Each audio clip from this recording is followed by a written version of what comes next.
यदा मघाभ्यो व्यास्यन्ति पूर्वाषाढां महर्षयः तदा नन्दात् प्रवृत्तेष कलिवृद्धिं गमिष्यति. हा श्लोक आहे, हा भागवतातला श्लोक आहे. याचा अर्थ तुम्हाला मी सांगतोच, विश्वास आहे ना तुमचा मायावर, मी तुम्हाला सांगतो. पण जरा पहिले माहिती सांगतो. मी तुम्हाला या श्लोकाचा अर्थ समजो याच्यासाठी माहिती सांगतो जराशी.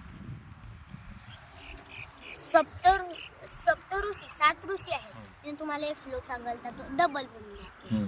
सप्तजिह्वाः सप्त ऋषयः सप्तधाम प्रियानी. हे 7 ऋषी आहेत आणि 9 ग्रह आहेत आणि 12 राशी आहेत आणि 27 नक्षत्र आहेत. हे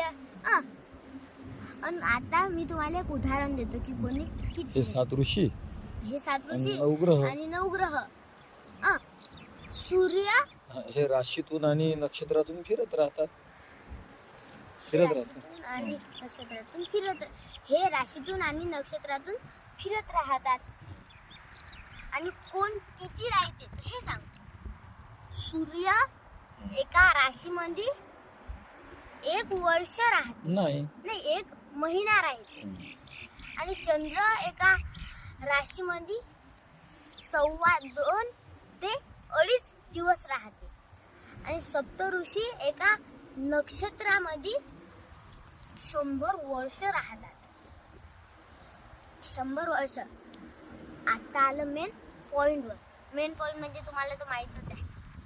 मेन पॉइंट म्हणजे आता आलं अर्थ सांगावं. जेव्हा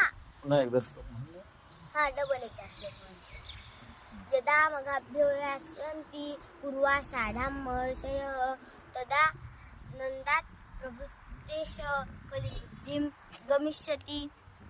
हा श्लोक भागवतातला आहे, तुम्हाला तर माहीतच आहे. आता आला मेन पॉइंट. जेव्हा कौरव पांडव तर तुम्हाला माहीतच असतील.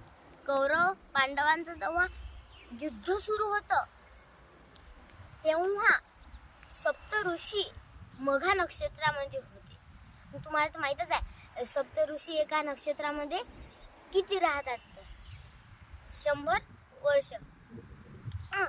आणि मघा नक्षत्रापासून 10वं नक्षत्र आहे पूर्वाषाढा.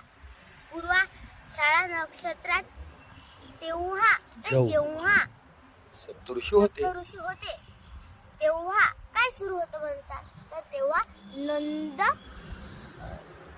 नंद वंश सुरू होता. नंद वंश तुम्हाला माहीतच आहे ना. तो चाणक्यानं चंद्रगुप्ताच्या मदतीनं फिनिश केलता. तो धनानंद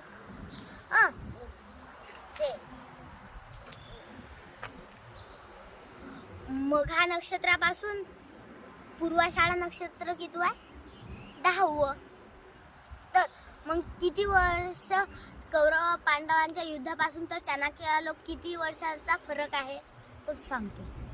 एका नक्षत्रामध्ये सप्तऋषी किती राहतात 100, 100, 200, 300, 400, 500, 600, 700, 800, 900, 1000 इक्वल टू 1000. 1000 वर्षांचा कौरव पांडवांचा आणि चाणक्याचा फरक आहे.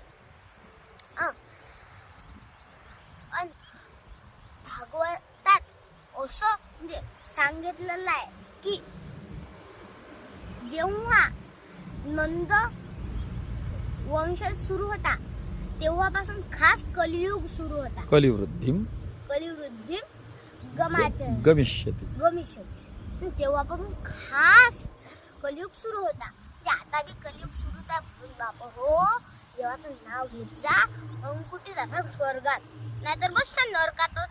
माय बाबा सांगू काय लय दररोज 2-2, 3-3 लाख जप करत आहे राम राम. बाबा मागे मी बी म्हणत असतो काही म्हणून राम जप करत जा, मी बी करत जा.